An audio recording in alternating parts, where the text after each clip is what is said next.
Hi everybody and welcome in this edition of our health tip. So today we are going to talk about a much confused topic, and that is called as food and nutrition.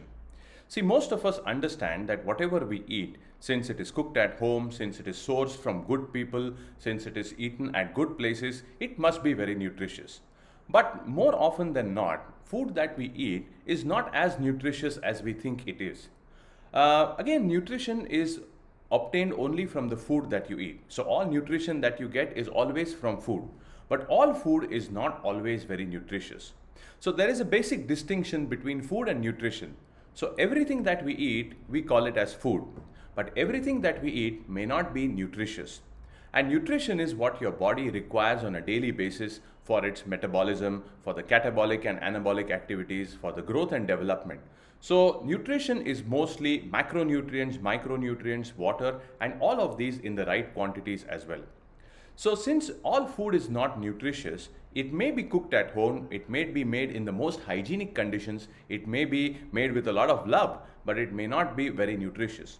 Here are two examples of meals that are basically always cooked at home, consumed at home, but may not be very nutritious. Our favorite pav bhaji, if you see that it has an excess of calories, fat, carbohydrates, and also high level of cholesterol.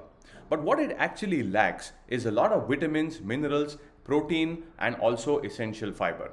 It's also to do with the way it is cooked. It also is to do with the way the vegetables are processed before they are put onto the pan for frying for a very long period of time. Another favorite food for all of us is onion pakoras. Okay, so onion pakoras are extremely tasty, and since they are completely deep fried, they are also what you can say very hygienic. But when it comes to basically looking at the calorific value, you see they are very high on calories, very high on fats, very high on simple carbohydrates, and not very good on fiber. It also has a lot of deficiency of vitamins and minerals because of the way it is cooked on high flame. So you see here are two examples of daily foods, or probably foods that we often cook at home, consume at home, and still they may not be the most nutritious of the meals. So what is it that you actually lack, or what is it that you get in excess? If you see your daily diet these days, most of us eat a lot of things in excesses and a lot of things in deficiencies. Most commonly, what we have in excess is salt, sugar, simple carbohydrates, then you have saturated fat, which has a lot of preservatives as well, colorings and pesticides. These are things that are not required in the quantities that we actually consume, but we nevertheless end up having more of these things. But what you actually should be having in more amounts, but don't get a chance to have, is vitamins, minerals, herbs, fiber, essential fats, protein, and also water. They say a rule of thumb is you need to have 1 liter water per 20 kgs of your body weight. So one of the most abundantly available nutrient, that is water, is sometimes the most deficient in our diets.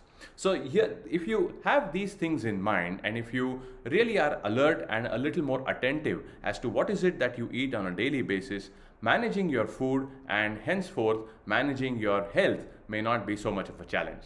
Thank you so much, and we'll join you once again with yet another health tip in some time. Thank you.